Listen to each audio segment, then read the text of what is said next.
This is Barbara, the deaconess of the church. She is here to retrieve the holy lyre to Hamil.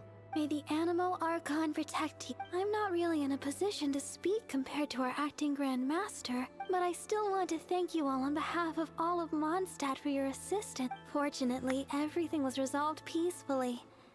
I can't imagine how an all-out war between the military and the dragon would have ended.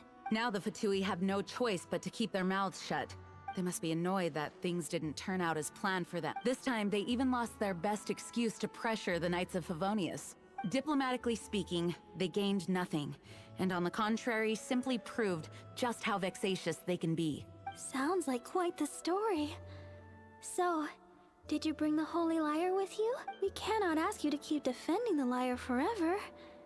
The Seneschal has been pressing me for a while now. We, did bring it with us. It's a little... Oh, don't worry. I'm not here to collect rent. The church has always received special funding. The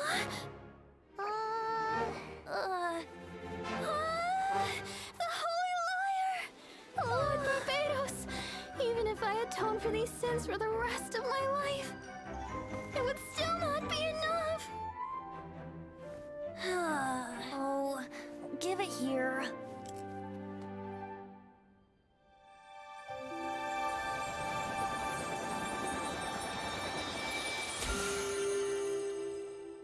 How could this Holy Lyre, but how?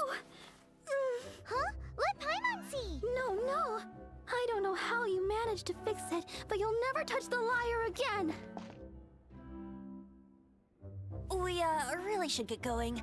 That trick I used to repair the Holy Lyre. I mean, the magic I used isn't going to hold forever, you know. What? You tone-deaf bard! Hey, don't go!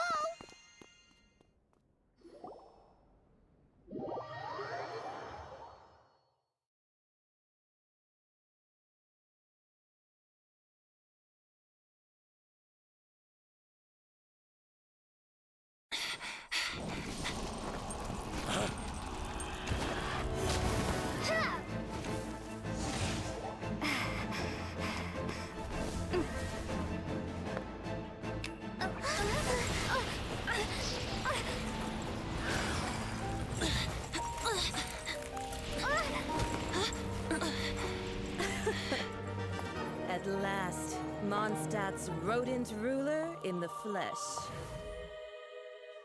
Scurrying through the streets looking for leftovers? Mondstadt calls this a god? Resident rodent beats invasive vermin.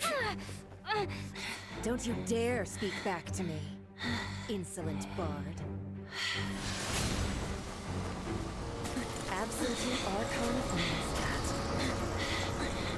How impotent you've become. That smirk you wear looks out of place. Did you steal it from your master's face? Should have held your tongue.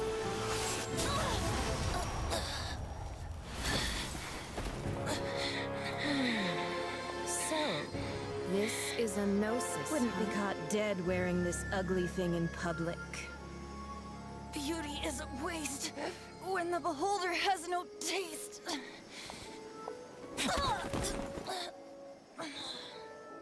Venti! Well, we have what we came here for. Come, before our dear Favonian friends arrive. Leave nothing for them to find.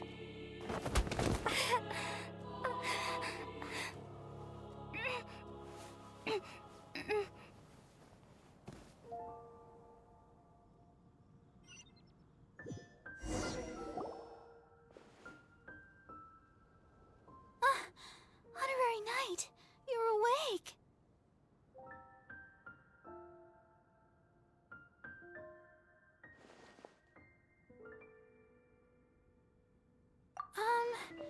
I wouldn't say he's alright, exactly. I found you lying unconscious outside the cathedral and used my elemental powers to heal you. That bard awakened first, but strangely, my healing powers had almost no effect on him. This is the first time I've encountered such a patient. But he just said It's completely normal. And then got up and left the cathedral. He left? Already? Where'd he go? The symbol of Mondstadt's hero. That's what he said. I wanted to stop him, but Jean, I mean, Master Jean, said to let him leave. How strange. Paimon remembers Venti healing under that tree before. It's probably due to the connection between Windrise and the Animal Archon. Master Jean has figured it out as well, but we can't tell Barbara.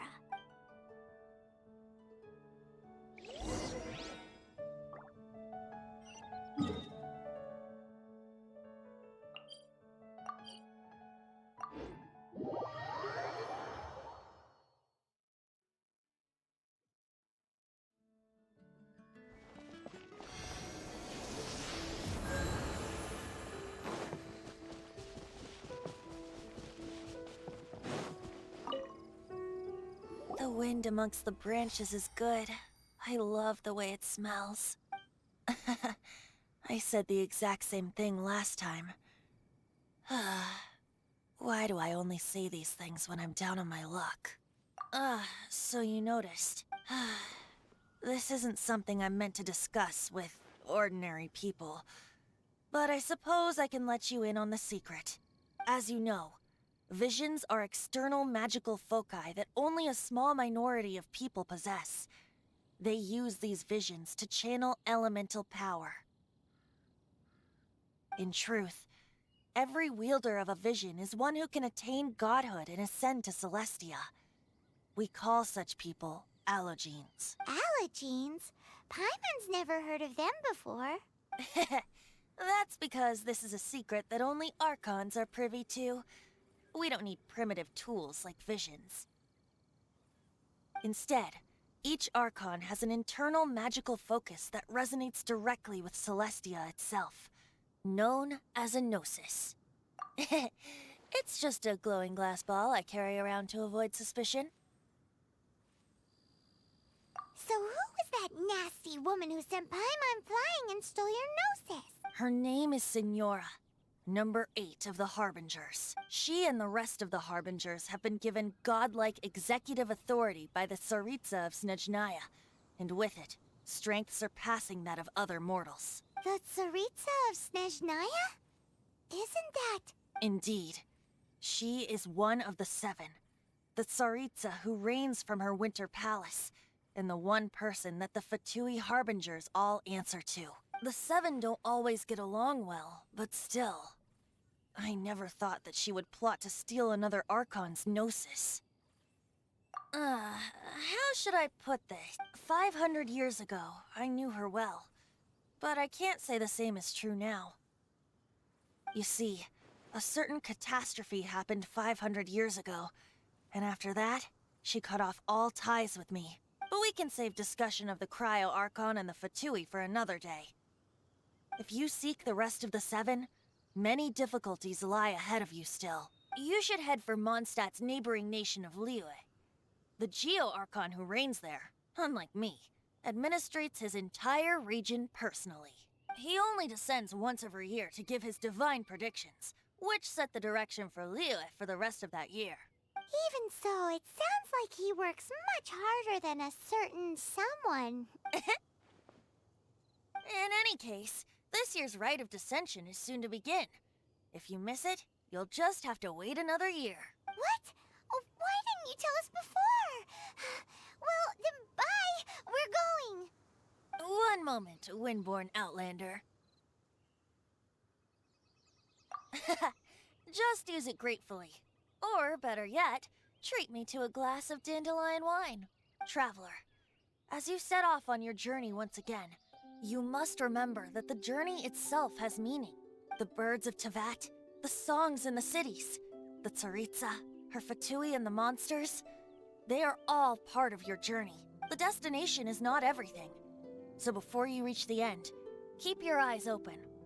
Use the chance to take in the world around you. Great. So, that's that for the Animo Archon's admonishments. Back to Venti time.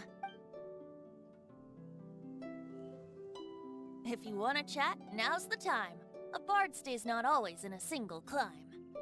Up till the end, Dvalin remembered his duty as one of the Four Winds. As such, I don't intend to forcibly strip him of that duty and force my ideals of freedom onto him. I just hope that Dvalin will be able to choose for himself and understand what freedom is. Before I became an Archon, I too was taught the meaning of freedom in this way by a friend. If you want to chat, now's the time. A bard... Kaya shared some new intelligence, you say? Oh, I see. So, the Abyss Order has a prince who orchestrated the plan to corrupt Dvalin? They were probably trying to turn Dvalin into a weapon of war for the Abyss. But that said, I have never heard of any such prince of the Abyss Order. I think so too, apparently. But how does a prince come out of nowhere and take command over the entire Abyss Order? If you want to chat, now's the time. That Fatui lady didn't hang around, did she? She just grabbed your gnosis and left? She wanted to avoid any eyewitnesses from the Knights of Favonius. The slightest slip-up here would have destroyed the Fatui's diplomatic relations with the Knights. So they're just gonna keep acting like Mondstadt's allies as if nothing... If only the Seven Nations had banded together against the Abyss Order in the first place. The Fatui possess the strongest military among the Seven Nations, yet they've used it to steal the Holy Lyre, covet the power of gods, and use Dvalin as a bargaining chip against the Knights. Speaking of the lyre, didn't Diluc say something like this before? He said that the Fatui could only run amok across the Seven Nations and threaten the Knights because of the Harbingers. Yes. As I said earlier, the Cryo-Archon has given them authority and strength beyond that of other mortals. The Tsaritsa... I haven't seen her in 500 years. What is she thinking? Whatever the answer is, I have a feeling it's only going to make your search for the Seven all the more difficult. If you want to chat, now's the time. As I said before, Vision Wielders are known as Allogenes and may ascend to Celestia. A Gnosis is a higher-order nexus of elemental manipulation and is emblematic of an Archon's status as one of the Seven. But as for which of the Seven took your brother, I'm sorry, I don't know. Wait, as one of the Seven, I'm not clear of suspicion yet either, am I?